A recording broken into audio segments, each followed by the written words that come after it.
किशोरी जी वीणा बजाती हैं और जब गाती हैं सब पीछे से ठाकुर जी आकर के बैठ जाते हैं और किशोरी जी के स्वर में अपनी वेणु को रख करके और किशोरी जी के साथ साथ पीछे वेणु बजाते हैं ठाकुर जी। बंधु, कभी कभी मन में भाव नहीं आता, हमारी ऐसी कोमल सी किशोरी जी इतनी भारी वीणा लेकर के बैठती हैं और जिनने गिरिराज पर्वत उठा लिया वो नेक्सी जी बंसी लेके बैठे हैं। उल्टा होना चाहिए ना, ठाकुर जी वीणा बजाएं और किशोरी जी बंसी बजाएं।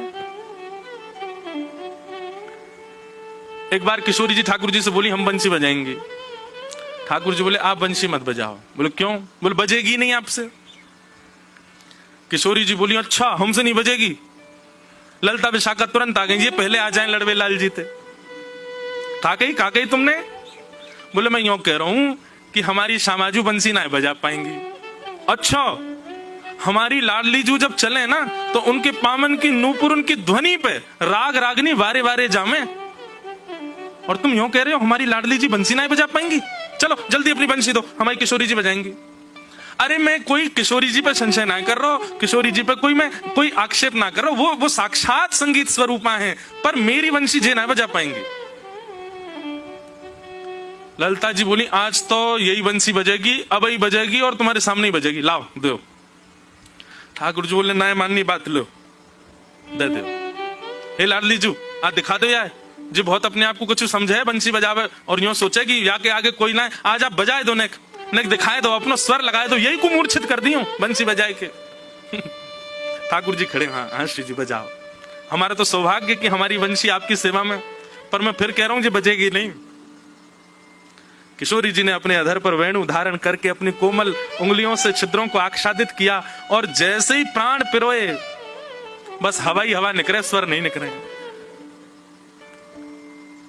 ललता विशाखा कह रही है अरे जल पिला गलो सुगो श्यामाजू को जल पिलाई दियो, लेकिन बंसी ना बजे। ठाकुर जी मंद मंद मुस्कुरा रहे। अब मैं कह रहा हूं नए बजेगी, मुंह वापस कर दो। अरे श्यामाजू जी बहुत मायावी है, ये अपनी माया ते कछु कर सके, याने जरूर बंसी बांध दी होगी, याने बंसी को टोना टोटका करके बाकी स्वर सबरे अंतर ध्यान कर दिए, नहीं तो हमारी श्यामाजू कोई स्वर को, कोई संगीत के वाद्य को स्पर्श कर दे, अरे स्पर्श मात्र से बजन लगे, ये बंसी क्यों ना बज रही है। ठाकुर जी बोले पहले बंसी वापस करो फिर बताऊंगा। किशोरी जी ने बंसी वापस करी। ठाकुर जी बोले अच्छा एक बात बताओ, आप बंसी को वादन करते समय मन में कौन को चिंतन कर रही हो?